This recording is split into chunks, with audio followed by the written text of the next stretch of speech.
దక్షిణ కొరియాను వెనక్కి నెట్టి ప్రపంచ టాప్ 5 మ్యానుఫ్యాక్చరింగ్ దేశాల జాబితాలోకి భారత్ ప్రవేశించింది. ఇదే వేగం కొనసాగితే 2029 నాటికి జపాన్ను అధిగమించి ప్రపంచంలో మూడో అతిపెద్ద ఉత్పాదక శక్తిగా అవతరించే అవకాశం కనిపిస్తోంది. గత 70 ఏళ్లలో సాధించిన తయారీ వృద్ధికి సమానమైన పురోగతిని కేవలం ఒక దశాబ్దంలోనే నమోదు చేసిన భారత్ విజయగాథ వెనుక ఉన్న అసలు కారణాలేంటి? Let's watch the story.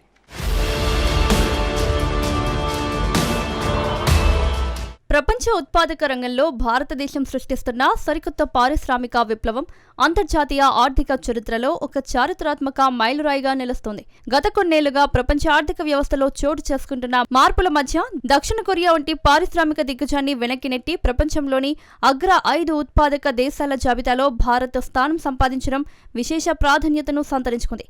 ప్రస్తుత వృద్ధి రేట్లను, రూపాయి మారకపు విలువలో సంభవించే మార్పులను పరిగణలోకి తీసుకున్నప్పటికీ 2029 నాటికి జపాన్ను అధిగమించి $1 ట్రిలియన్ పైగా ఉత్పాదక విలువతో ప్రపంచంలో మూడవ అతిపెద్ద తయారీ శక్తిగా భారత్ అవతరించే అవకాశం ఉందని ఆర్థిక విశ్లేషణలు సూచిస్తున్నాయి. ఈ పరిణామం కేవలం గణాంకాల విజయగాథ మాత్రమే కాదు, ఇది స్వాతంత్ర్యం తర్వాత దశాబ్దాలుగా నిర్మితమవుతున్న పారిశ్రామిక పునాదులకు, గత 10 ఏళ్లలో వేగవంతమైన విధాన మార్పులకు ప్రతిఫలంగా కూడా చూడవచ్చు. 1960లో కేవలం $3 బిలియన్ ఉన్న భారత తయారీ రంగం 2015 నాటికి $328 బిలియన్ చేరుకుంది. అనంతరం 2015 నుండి 2025 మధ్య కేవలం 10 ఏళ్లలోనే అది $781 బిలియన్ స్థాయికి చేరుకోవడం విశేషం. అంటే గత అనేక దశాబ్దాల్లో సాధించిన వృద్ధికి సమానమైన పురోగతి కేవలం ఒక దశాబ్ద కాలంలో నమోదైందని చెప్పవచ్చు. ఈ వేగం ఇలాగే కొనసాగితే ప్రపంచ సరఫరా గొలుసులో భారతదేశం పాత్ర మరింత బలపడే అవకాశం ఉంది. ముఖ్యంగా ఎలక్ట్రానిక్స్, మొబైల్ ఫోన్ తయారీ, రక్షణ ఉత్పత్తులు, ఆటోమొబైల్ విడిభాగాలు, ఔషధ రంగాల్లో భారత్ ఇప్పటికే గణనీయమైన స్థానం సంపాదించుకుంది.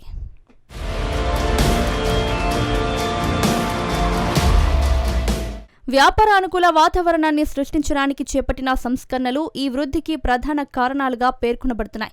వ్యాపార అనుమతుల ప్రక్రియను సరళీకరించడం, డిజిటల్ గవర్నెన్స్ను విస్తరించడం, పన్ను విధానాల్లో స్థిరత్వం తీసుకురావడం, మౌలిక వసతుల అభివృద్ధికి ప్రాధాన్యత ఇవ్వడం వంటి చర్యలు దేశీయ, విదేశీ పెట్టుబడిదారుల్లో విశ్వాసాన్ని పెంచాయి. Make in India, Atmanirbhar Bharat, PLI పథకాలు, PM గతిశక్తి వంటి కార్యక్రమాలు తయారీ రంగానికి కొత్త ఊపిరినిచ్చాయి. అంతర్జాతీయంగా చైనా +1 వ్యూహం బలపడుతున్న సమయంలో అనేక బహుళజాతి సంస్థలు తమ ఉత్పత్తి కేంద్రాలను విస్తరించేందుకు భారత్ను ప్రత్యామ్నాయంగా పరిశీలించడం ప్రారంభించాయి. ముఖ్యంగా యాపిల్, శాంసంగ్, ఫాక్స్కాన్, పెగాట్రాన్ వంటి సంస్థలు భారతదేశంలో తమ ఉత్పత్తి సామర్థ్యాన్ని గణనీయంగా పెంచాయి. ఒకప్పుడు పూర్తిగా దిగుమతులపై ఆధారపడిన మొబైల్ ఫోన్ రంగం ఇప్పుడు ప్రపంచానికి ఎగుమతులు చేసే స్థాయికి ఎదగడం భారత తయారీ సామర్థ్యంలో వచ్చిన మార్పుకు నిదర్శనం. నేడు ప్రపంచ మార్కెట్లలో విక్రయమవుతున్న అనేక స్మార్ట్ ఫోన్లు, ఎలక్ట్రానిక్ పరికరాలు మేడ్ ఇన్ ఇండియా ముద్రతో బయలుదేరుతున్నాయి. ఇది కేవలం పారిశ్రామిక పురోగతి మాత్రమే కాదు, ప్రపంచ పెట్టుబడిదారుల విశ్వాసానికి కూడా సూచికగా చెప్పవచ్చు.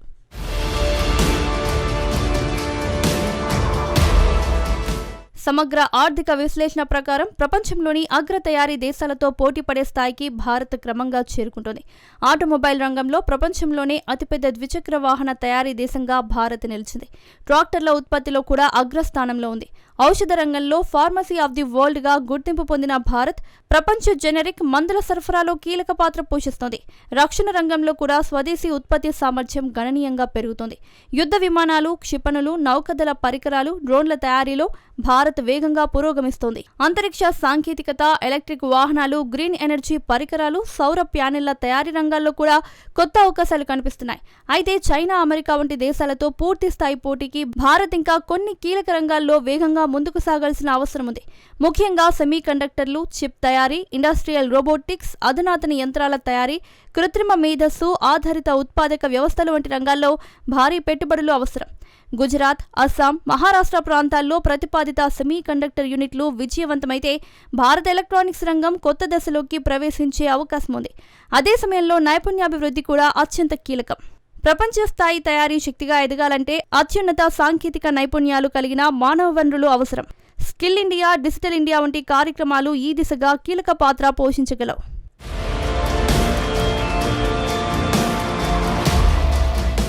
భారత తయారీ రంగం ఎదుగుదల కేవలం ఆర్థిక పురోగతి మాత్రమే కాదు, అది భౌగోళిక, రాజకీయ సమీకరణాలపై కూడా ప్రభావం చూపుతుంది. ప్రపంచ సరఫరా గొలుసులు ఒకే దేశంపై ఆధారపడకుండా విభిన్నీకరణ వైపు అడుగులు వేస్తున్న తరుణంలో భారత్కు అపూర్వ అవకాశాలు లభిస్తున్నాయి. ఇండో పసిఫిక్ ప్రాంతంలో వ్యూహాత్మక భాగస్వామ్యాలు, క్వాడ్ సహకారం, స్వేచ్ఛ వాణిజ్య ఒప్పందాలు, విదేశీ పెట్టుబడుల ప్రవాహం ఈ మార్పుకు తోడ్పడుతున్నాయి. అదే సమయంలో దేశీయ మార్కెట్ పరిమాణం, యువ జనాభా, పెరుగుతున్న వినియోగ శక్తి భారతదేశానికి అదనపు బలాన్ని అందిస్తున్నాయి. రాబోయే దశాబ్దంలో PLI 2.0, green manufacturing, electric vehicles, green hydrogen, semiconductor machine వంటి కార్యక్రమాలు వేగంగా అమలైతే భారత తయారీ రంగం మరింత బలపడే అవకాశం ఉంది.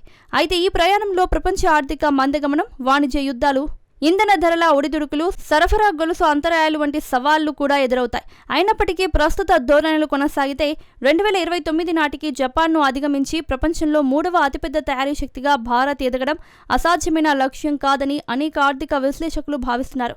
గ్లోబల్ మ్యానుఫ్యాక్చరింగ్ మ్యాప్పై భారత స్థానం రోజురోజుకు బలపడుతుండడం ఇప్పుడు ప్రపంచం గమనిస్తున్న వాస్తవం. రాబోయే సంవత్సరాలు ఈ ఉత్పాదక విప్లవానికి మరింత వేగం అందిస్తే భారతదేశం కేవలం ప్రపంచ తయారీ కేంద్రంగా మాత్రమే కాకుండా ప్రపంచ ఆర్థిక శక్తి సమీకరణాలను ప్రభావితం చేసే అగ్రశ్రేణి పారిశ్రామిక మహాశక్తిగా కూడా అవతరించే అవకాశం ఉంది.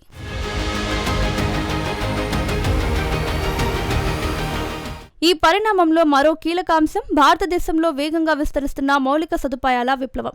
గత దశాబ్దంలో ఎక్స్ప్రెస్ వేలు, డెడికేటెడ్ ఫ్రైట్ కారిడార్లు, ఆధునిక పోర్టులు, కొత్త విమానాశ్రయాలు, పారిశ్రామిక కారిడార్లు, మల్టీమోడల్ లాజిస్టిక్స్ పార్కుల నిర్మాణం తయారీ రంగానికి బలమైన పునాదిని అందించాయి. ఒక ఉత్పత్తిని కర్మాగారం నుంచి పోర్టుకు, అక్కడి నుంచి అంతర్జాతీయ మార్కెట్కు వేగంగా తరలించే సామర్థ్యం ఏ దేశానికైనా అత్యంత కీలకం.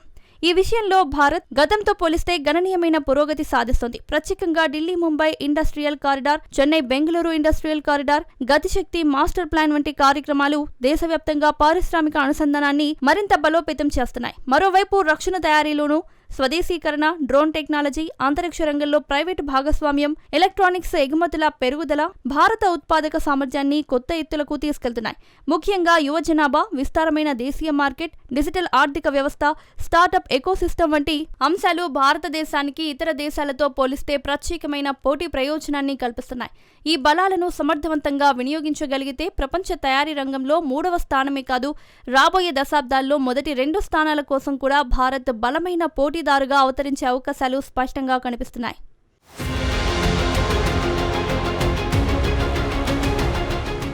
టాప్ 5లోకి చేరిన భారత్ ఇప్పుడు టాప్ 3 లక్ష్యంగా ముందుకు సాగుతోంది. మేక్ ఇన్ ఇండియా, PLI పథకాలు, మౌలిక సదుపాయాల విస్తరణ, పెరుగుతున్న పెట్టుబడులు దేశాన్ని గ్లోబల్ తయారీ కేంద్రంగా మారుస్తున్నాయి. అయితే ఈ వృద్ధి దీర్ఘకాలం కొనసాగాలంటే సాంకేతికత, నైపుణ్యాభివృద్ధి, సెమీకండక్టర్ రంగాల్లో మరింత పురోగతి అవసరం. 2029 నాటికి జపాన్ను అధిగమిస్తుందా లేదా అన్నదే ఇప్పుడు ప్రపంచం ఆసక్తిగా గమనిస్తున్న ప్రశ్న.